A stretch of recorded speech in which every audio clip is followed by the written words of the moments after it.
ഞാൻ ഡോക്ടർ ഉഷ. ഞാൻ ഖത്തറിൽ നിന്നാണ് വരുന്നത്. ഞാൻ ഒരു 2015 മുതൽ ഇവിടെ അച്ഛൻ്റെ മരിയൻ തപസ് ധ്യാനം കൂടിയിട്ടുണ്ട്. അന്നൊക്കെ ഞങ്ങൾ മസ്കറ്റിലായിരുന്നു. അത് കഴിഞ്ഞിട്ട് പിന്നെ ഞാൻ കുറേ നാളായിട്ട് ഓൺലൈൻ ഉടമ്പടി ഇങ്ങനെ എടുക്കുമായിരുന്നു. അങ്ങനെ ആ ഓൺലൈൻ ഉടമ്പടി എടുത്ത് ഒരു 2021 ഒക്കെ ആയപ്പോഴത്തേക്കും ഞങ്ങൾ ഖത്തറിലേക്ക് പോയി. കാരണം ഹസ്ബൻഡിന് അങ്ങോട്ട് മാറ്റം കിട്ടി. അങ്ങനെ ഖത്തറിലായിരുന്നു ഉണ്ടായിരുന്നത്.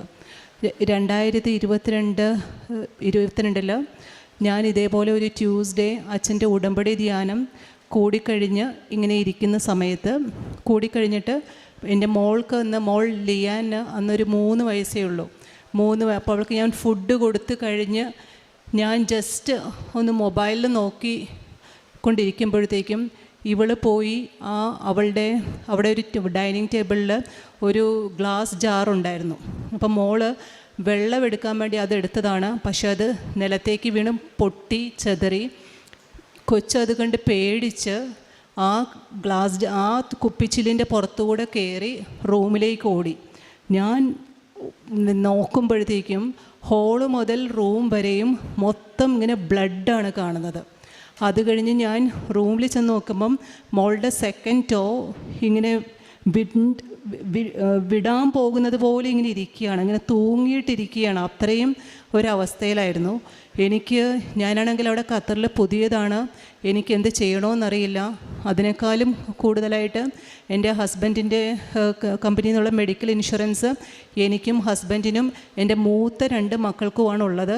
എൻ്റെ ഈ ചെറിയ മോൾക്കില്ല. അപ്പോൾ എനിക്ക് എന്ത് ചെയ്യണമെന്നറിയില്ല. ഹസ്ബൻഡ് ഫുഡ് കഴിച്ച് ജസ്റ്റ് പോയതേ ഉള്ളൂ. ഞാൻ വേഗം പുള്ളീനെ വിളിച്ചു.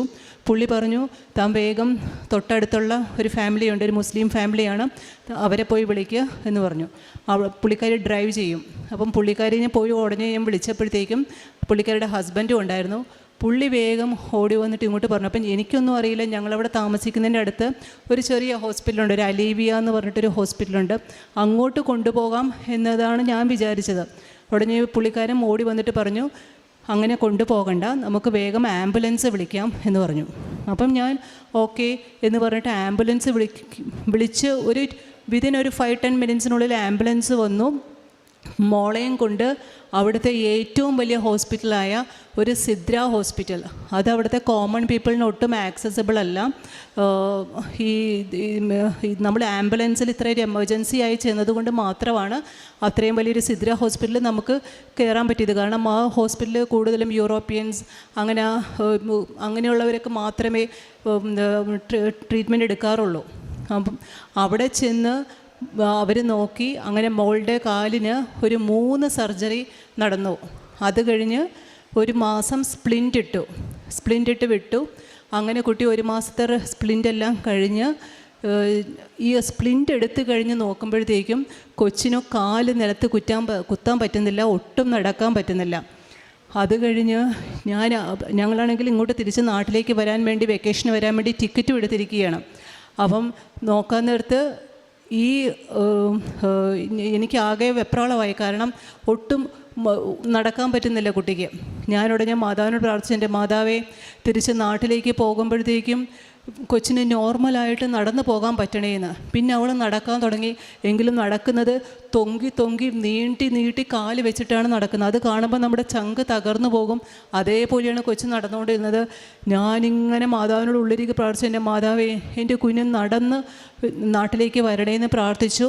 അതേപോലെ തന്നെ ഒരു വിതിൻ 1 വീക്ക് ഞാൻ അവിടുത്തെ ഒരു ഫിസിയോതെറാപ്പിയൊക്കെ എല്ലാം എടുത്തപ്പോഴത്തേക്കും ഒത്തിരി പെയിൻഫുള്ളൊക്കെ ആയിരുന്നെങ്കിലും ആ ഒരാഴ്ച കൊണ്ട് കൊച്ച് ബാക്ക് ടു നോർമലായി.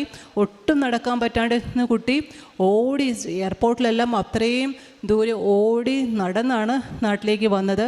പിന്നെ എനിക്ക് പറയാനുള്ളത്, ഞാൻ പറഞ്ഞല്ലോ, ഞങ്ങൾക്ക് മാത്രമേ അവിടെ ഇൻഷുറൻസ് ഉണ്ടായിരുന്നുള്ളൂ. മോൾക്ക് ഇത്രയും വലിയ ഹോസ്പിറ്റലിൽ ഇത്രയും ഫെസിലിറ്റീസ്, അവിടുത്തെ റൂംസൊക്കെ ഒന്ന് കാണണമായിരുന്നു. നമ്മൾ ഒരു ബാത്റൂം തന്നെ ഒരു വലിയ ബെഡ്റൂം പോലെ, അങ്ങനത്തെ വലിയൊരു ഹോസ്പിറ്റൽ. പിന്നെ ഫുൾ ടാബെല്ലാം കുട്ടികൾക്ക് കൊടുക്കും, അത്രയും എൻഗേജ്ഡായിട്ട് ഇരുത്തിപ്പിക്കും. അങ്ങനെ ഭയങ്കര ഫെസിലിറ്റീസ് ആയിരുന്നു. അപ്പം അത്രയും ഇതായിട്ടുള്ളൊരു ഹോസ്പിറ്റലിൽ നിന്ന് ഞങ്ങൾക്ക് ബില്ല് വന്നത് ഇവിടുത്തെ ഓൾമോസ്റ്റ് ഒരു 700 റുപ്പീസ്, നമ്മുടെ ഇന്ത്യൻ റുപ്പീസ് 700 റുപ്പീസിൻ്റെ ബില്ലാണ് ഞങ്ങൾക്ക് ഇത്രയും ഒരു വലിയ സർജറീസ്, അത് നല്ല ഡോക്ടേഴ്സിൻ്റെ സർവീസ്, ഇതെല്ലാം കിട്ടിയിട്ടുണ്ട് ഞങ്ങൾക്ക് വന്നത്. അത് ഞാൻ പൂർണ്ണമായും വിശ്വസിക്കുന്നു. ഞാൻ ഉടമ്പടി ധ്യാനം ഒരിക്കലും ഞാൻ മുടക്കാറില്ലായിരുന്നു. എല്ലാ ട്യൂസ്ഡേയ്സിലും തന്നെ കൂടാറുണ്ടായിരുന്നു. അങ്ങനെ ആ ഉടമ്പടി ധ്യാനം മാതാവ് ആണ് എല്ലാം ക്രമീകരിച്ചത്. അല്ലെങ്കിൽ എനിക്ക് ആംബുലൻസ് വിളിക്കാൻ അറിയില്ല, എനിക്ക് എന്ത് ചെയ്യണമെന്നറിയാത്ത ആ ഒരു അവസ്ഥയിൽ എല്ലാം അമ്മ മാതാവ് കൂടെ നിന്ന് ക്രമീകരിച്ച് ഞങ്ങളെ സഹായിച്ചാണെന്ന് ഞാൻ പൂർണ്ണമായും വിശ്വസിക്കുന്നു. അത് കഴിഞ്ഞ് ഞാൻ ഇവിടെ വന്ന് 2022 ഓഗസ്റ്റിൽ ഞാൻ ഇവിടെ വന്നിട്ട് ഉടമ്പടി എടുത്തു, തീർത്ഥാടന ഉടമ്പടി എടുത്തു. ഉടമ്പടി എടുത്തപ്പോഴത്തേക്കും എൻ്റെ കയ്യിൽ മൊത്തം ഈ ചൊറിഞ്ഞ് പൊട്ടി ഒരുമാതിരി സോറിയാറ്റിക് ഇറപ്ഷൻസ് പോലെ 2 കയ്യിലും മൊത്തം ഇറപ്ഷൻസ് ആയിരുന്നു. ആ ഇറപ്ഷൻസ് കണ്ടിട്ട് ജോസഫ് അച്ഛൻ കയ്യെ പിടിച്ചിട്ട് പറഞ്ഞു, മോളെ ഇതെല്ലാം മാറും, നീ വന്ന് സാക്ഷ്യം പറയണം, മാതാവ് മാറ്റിത്തരും എന്ന് പറഞ്ഞു. അതേപോലെ തന്നെ ഇപ്പോൾ എൻ്റെ കയ്യിൽ ഒരു ഇറപ്ഷൻ പോലും ഇല്ല, പൂർണ്ണമായും മാതാവ് സുഖപ്പെടുത്തി. പിന്നെ വേറൊരു കാര്യം എനിക്ക് പറയാനുള്ളത്, എൻ്റെ മോൻ 10th-ലായിരുന്നപ്പോൾ ഇതേപോലെ അവനും ഭയങ്കര കളിയായിരുന്നു. ഒരു 3 hours പോയി ഫുട്ബോളൊക്കെ കളിക്കും, അങ്ങനെയൊക്കെ കളിച്ചുകൊണ്ടിരുന്ന കുട്ടിയാണ്. അപ്പോൾ ലാസ്റ്റ് ഒരു പ്രീ ബോർഡ് എക്സാമിൻ്റെ ടൈമിലൊക്കെ അവന് വളരെ മാർക്ക് കുറവായിരുന്നു, ജസ്റ്റ് പാസ്റ്റൊക്കെ ഉണ്ടായിരുന്നുള്ളൂ. അപ്പം ആ സമയത്ത് ഞാൻ മാതാവിനോട് പ്രാർത്ഥിച്ചു, എൻ്റെ മാതാവേ 90% ഒന്നും ചോദിക്കാൻ അതൊക്കെ ഒരു അഹങ്കാരമായി പോകും, അതുകൊണ്ട് എൻ്റെ മാതാവേ ഒരു 85% മാർക്ക് എൻ്റെ മോന് നൽകി അനുഗ്രഹിക്കണേന്ന്. അതേപോലെ തന്നെ ആ ലാസ്റ്റ് ഒരു 1 month അവന് ഇരുന്ന് പഠിക്കാനുള്ള അനുഗ്രഹം മാതാവ് കൊടുത്തു. അതേപോലെ തന്നെ കറക്റ്റ് 85.66% മാർക്ക് അവന് 10th കിട്ടി. അങ്ങനെ ഒത്തിരി ചെറുതും വലുതുമായ അനുഗ്രഹങ്ങൾ തന്ന് അമ്മ മാതാവ് ഞങ്ങളുടെ കുടുംബത്തെ വഴി നടത്തുന്നു. ഈശോയ്ക്കും അമ്മ മാതാവിനും 1000 നന്ദി. പരിശുദ്ധ അമ്മയുടെ മധ്യസ്ഥതയിലേറെ പ്രത്യേകിച്ച് കൂടെ നിൽക്കുന്ന കുഞ്ഞിൻ്റെ സാക്ഷ്യം പറയാനായിട്ടാണ് ഏറ്റവും പ്രധാനപ്പെട്ടത്. ഈ സാക്ഷ്യം ആ കുഞ്ഞിന് പെട്ടെന്ന് ലഭിച്ച സൗഖ്യത്തിനെക്കുറിച്ചും അതിനുള്ള സാഹചര്യങ്ങളെല്ലാം പരിശുദ്ധ അമ്മ ക്രമീകരിച്ചു എന്നുള്ള ബോധ്യത്തിലാണ് ഇപ്പം ഈ ഒരു ഡോക്ടർ സാക്ഷ്യം പറയുന്നത്.